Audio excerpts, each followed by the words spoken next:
Hello everyone, मैं संगीता गुसाई हमेशा की तरह आपका अपने चैनल पर स्वागत करती हूँ। आज का टॉपिक है एसिड यानी अम्ल। ये कितने प्रकार के होते हैं और इनके गुणधर्म क्या होते हैं, यानी ये अन्य पदार्थों के संपर्क में आने से या उनके साथ अभिक्रिया करने के फलस्वरूप कौन कौन से उत्पाद बनाते हैं।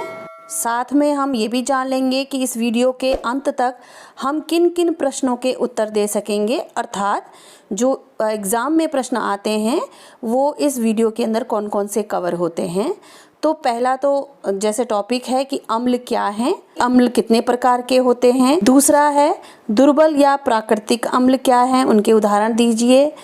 अगला क्वेश्चन बन सकता है कि प्रबल अम्ल या खनिज अम्ल किसे कहते हैं, उनके उदाहरण दीजिए। अम्लीय विलयन का पीएच मान क्या होता है। सिरके या नींबू में पाए जाने वाले अम्ल का नाम बताइए। ये जरूरी नहीं है कि सिरका और नींबू ही हो, मतलब प्राकृतिक जो अम्ल हैं उनमें से कोई सा भी आपको पूछ सकते हैं, जैसे कि टमाटर है, इमली है ना, इनमें या सेब में पाया जाने वाला अम्ल कौन सा होता है, ये प्रश्न पूछ सकते हैं। नेक्स्ट है कि अम्ल का लिटमस पेपर या लिटमस विलयन पर क्या प्रभाव पड़ता है, तो वो आप समझ के लिख सकते हैं। खनिज लवणों से संबंधित प्रश्न जैसे कि क्या होता है जब सोडियम बाइकार्बोनेट अम्ल के साथ क्रिया करता है, कोई सा भी अम्ल पूछ सकते हैं, HCl है या H2SO4 है, अम्ल धातु के साथ या क्रिया के फलस्वरूप कौन सी गैस बनाता है। नेक्स्ट क्वेश्चन हो सकता है अम्ल का जलीय विलयन विद्युत का सुचालक क्यों होता है या अच्छा चालक क्यों होता है। इसी तरह से शुष्क HCl गैस शुष्क लिटमस पत्र में कोई भी रंग नहीं लाती है, जबकि या तो HCl में जल मिला दिया जाए या फिर लिटमस पेपर को गीला कर दिया जाए तब वो रंग बदलता है नीले लिटमस पेपर पे, है ना। आसुत जल यानी डिस्टिल्ड वाटर जिसे बोलते हैं, आसवित जल भी कहते हैं, यह विद्युत का चालक नहीं होता, जबकि वर्षा का जल विद्युत का चालक होता है। तो इसका भी उत्तर आपको वीडियो के अंत तक मिल जाएगा। ऐसे बहुत सारे प्रश्न हैं, हमने यहाँ पे बहुत थोड़े लिए, नहीं तो फिर पूरा वीडियो प्रश्न पर ही बन जाता, उत्तर रह जाता। तो चलिए फिर आगे बढ़ते हैं हम। एसिड या अम्ल वे पदार्थ होते हैं जो स्वाद में खट्टे होते हैं और नीले लिटमस पेपर को लाल कर देते हैं, यानी लाल रंग में परिवर्तित कर देते हैं, और जिनका पीएच मान जो है वो 7.0 से कम होता है। तो ये परिभाषा हुई हमारी अम्ल की। अब बात आती है कि अम्ल कितने प्रकार के होते हैं। तो अम्ल 2 प्रकार के होते हैं। एक वे जो खनिज लवणों से प्राप्त होते हैं जिन्हें हम अकार्बनिक या इनऑर्गेनिक अम्ल कहते हैं, और दूसरे जो प्रकृति से प्राप्त होते हैं जिन्हें हम कार्बनिक या ऑर्गेनिक एसिड कहते हैं, अम्ल कहते हैं। अकार्बनिक अम्लों के कुछ उदाहरण हैं जिन्हें आपको याद करना है क्योंकि ये बार बार चैप्टर में आते रहेंगे। तो पहला है सल्फ्यूरिक अम्ल, जिसे सल्फ्यूरिक एसिड भी कहते हैं, इसका सूत्र होता है H2SO4। नेक्स्ट है हाइड्रोक्लोरिक अम्ल, ठीक है, इसका सूत्र है HCl। नेक्स्ट है नाइट्रिक अम्ल HNO3। तो इन सभी अम्लों के नाम तथा उनके रासायनिक सूत्र आप याद कर लीजिए। नेक्स्ट बारी आती है कार्बनिक या प्रकृति से प्राप्त अम्लों की। तो यहाँ पर कुछ एग्जाम्पल हैं, जैसे कि दही या खट्टे दूध में लैक्टिक अम्ल पाया जाता है, टमाटर में ऑक्जेलिक अम्ल, सिरके में एसिटिक अम्ल, और जितने भी प्रकार के खट्टे फल होते हैं, संतरा, नींबू, गलगल, इन सब में जो अम्ल पाया जाता है उसे कहते हैं सिट्रिक अम्ल। इमली में टार्टरिक अम्ल, और चींटी या ततैये के डंक में मेथेनोइक अम्ल। सेब में पाए जाने वाले अम्ल को मैलिक अम्ल कहते हैं, और इसी तरह से मूत्र या यूरिन में पाए जाने वाले अम्ल को यूरिक एसिड कहते हैं, यूरिक अम्ल कहते हैं। अब आते हैं हम मेन जो टॉपिक है अम्लों के रासायनिक गुणधर्म या केमिकल प्रॉपर्टीज ऑफ एसिड। ये आपको पहले भी पता चल चुका है कि जो अम्ल होते हैं यदि उनमें हम नीला लिटमस पेपर या नीला लिटमस विलयन डालते हैं तो उसका रंग बदल कर लाल हो जाता है, ठीक है। यदि अम्ल धातु के साथ क्रिया करता है तो वो धातु लवण एवं हाइड्रोजन गैस उत्सर्जित कर। समीकरण के द्वारा हम उदाहरणों को समझेंगे। जैसे यहाँ पे पहला उदाहरण हम ले लेते हैं कि जिंक जो कि एक धातु है वो H2SO4 सल्फ्यूरिक अम्ल जो कि तनु है, तनु मतलब जिसमें थोड़ा सा पानी मिला दिया जाता है, तो उन दोनों के बीच में जब जिंक और H2SO4 के बीच में अभिक्रिया होती है तो धातु लवण यानी कि जिंक सल्फेट बनता है एवं हाइड्रोजन गैस उत्सर्जित होती है। इसी तरह से दूसरा उदाहरण है कि यदि लोहे के साथ Fe जिसका सूत्र होता है HCl का एक्वस सॉल्यूशन यानी कि थोड़ा सा तनु होता है जिसमें पानी मिला होता है, तो हाइड्रोक्लोरिक के साथ मिलकर के आयरन क्लोराइड जो कि अपने आप में एक धातु लवण होता है, आयरन का लवण हो गया यह, और उसके बाद सेम ऊपर की तरह जो है वो हाइड्रोजन गैस उत्सर्जित करता है। अम्लों का कि धातु कार्बोनेट या फिर धातु हाइड्रोजन कार्बोनेट के साथ मिलकर के अम्ल धातु लवण बनाते हैं। धातु लवण हमेशा बनाएंगे जब भी वो धातु के संपर्क में आएंगे। साथ में H2O यानी जल का निर्माण करेंगे और कार्बन डाइऑक्साइड बनाएंगे। यहाँ पर हम उदाहरण ले लेते हैं फिर से।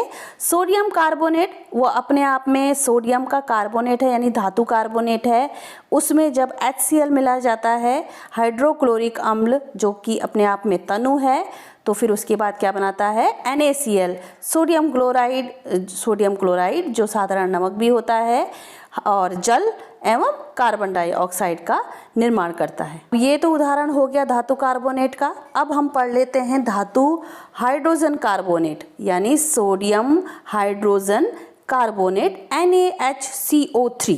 इसकी अभिक्रिया जब HCl के साथ करवाई जाती है हाइड्रोक्लोरिक अम्ल, ये भी एक्वस होना चाहिए, तो फिर से वह सेम NaCl यानी सोडियम क्लोराइड साधारण नमक बनाता है, H2O और कार्बन डाइऑक्साइड का निर्माण करता है। यदि धात्विक ऑक्साइड के साथ अम्ल क्रिया करते हैं तो उसके फलस्वरूप यानी धातु ऑक्साइड, धातुओं का कोई भी ऑक्साइड है ना, calcium oxide, zinc oxide, copper oxide, कोई से भी ऑक्साइड हो, तो ऑक्साइड के साथ जब अम्ल क्रिया करता है तो फलस्वरूप लवण बनाता है एक तो हमेशा की तरह, ठीक है ना, और उसके बाद जो दूसरा उत्पाद बनता है वो होता है जल। तो आप उदाहरण कोई सा भी ले लीजिए। हमने ले लिया जिंक ऑक्साइड, ये धातु ऑक्साइड है और इसकी अभिक्रिया करवाई हाइड्रोक्लोरिक अम्ल के साथ, तो हमेशा की तरह एक्वस लिख लेंगे यहाँ पे क्योंकि ये तनु है यानी इसमें पानी जो है वो मिला हुआ है।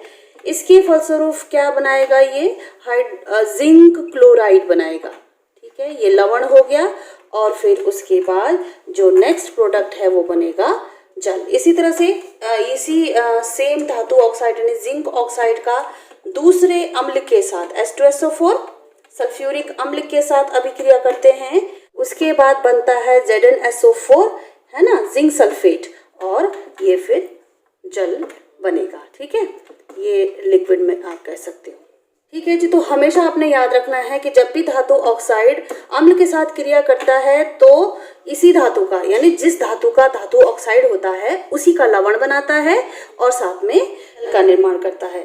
दूसरा उदाहरण भी ले सकते हैं हम, जिंक के साथ न लेकर के कॉपर ऑक्साइड का HCl के साथ अभिक्रिया करते हैं तो फिर से वही CuCl2, ठीक है ना, कॉपर क्लोराइड और जल हमेशा बनेगा, ठीक है। अम्ल क्षार के साथ अभिक्रिया करता है तो उस क्रिया को हम बोलते हैं उदासीन क्रिया, ठीक है, न्यूट्रलाइजेशन रिएक्शन।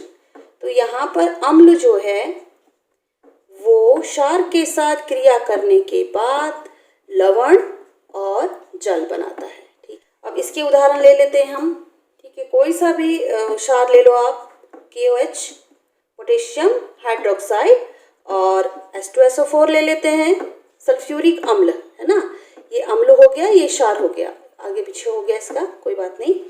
अभिक्रिया के फलस्वरूप ये बनाएगा K2SO4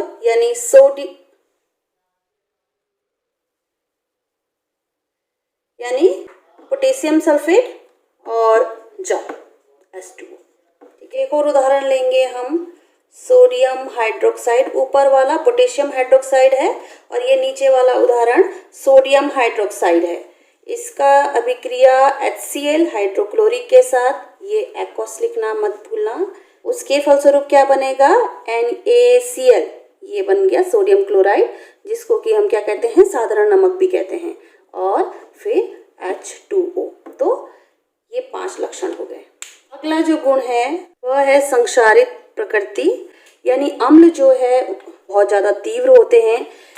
यदि ये किसी जीव की त्वचा पर गिर जाएं, कपड़े पर, कागज, धातु या किसी पत्थर पर, खास करके जो संगमरमर का पत्थर होता है उस पर पड़ जाएं तो उसको पूरी तरह से नष्ट कर देते हैं। कि जो अम्ल होते हैं वो धातु के साथ क्रिया करके मंद गति से, यानी धीरे धीरे जो धातु के साथ अभिक्रिया करते हैं उसके फलस्वरूप विषैले यौगिक बनाते हैं, यानी कि जो कि मनुष्य के लिए हानिकारक हो वैसे यौगिक बना देते हैं। इसीलिए कहते हैं कि किसी भी धातु के, जो प्योर धातु होती है उसके बर्तन में कभी भी खट्टा पदार्थ नहीं रखना चाहिए। अचार हो गया, नींबू का पानी है ना, इन चीज़ों को कभी भी धातु के बर्तन में नहीं रखना चाहिए, क्योंकि यदि ऐसा करते हैं हम तो उसमें प्राकृतिक अम्ल होता है खट्टे पदार्थों में, वो धातु के साथ क्रिया करके विषैला यौगिक बनाते हैं, और यदि मनुष्य उसका सेवन करता है इसके लिए हानिकारक होता है।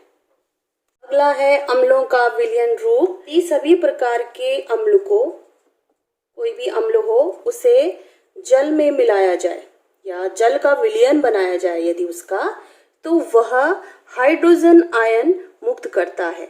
किसी विलयन में विद्युत का चालन तभी हो पाएगा जब उसमें हाइड्रोजन आयन होता है। तो एक उदाहरण ले लेते हैं यहाँ पे, HCl और इसके साथ यदि जल मिलाया जाए तो हाइड्रोजन अलग हो जाता है, हाइड्रोजन आयन ये ऑक्सीजन के साथ चले जाएगा और क्लोरीन जो है वो अलग हो जाएगा। ठीक है, इसी तरह से एक को ले लेते हैं H2SO4, और इसको हमने जल के साथ मिलाया, जलीय विलयन बनाया, तो फिर से यह आयनीकृत हो करके यह फिर से हाइड्रोजन आयन विघटित करता है।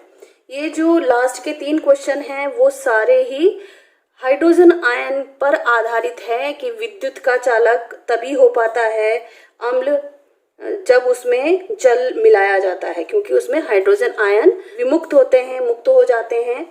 इसी तरह से और क्वेश्चन जो पूछा गया था, आसुत जल की अपेक्षा वर्षा का जो जल होता है वह विद्युत का अच्छा सुचालक होता है, जबकि आसुत जल नहीं होता। तो उसका कारण यही है कि हाइड्रोजन आयन वर्षा के जल में अधिक होता है जबकि आसुत जल में नहीं होता।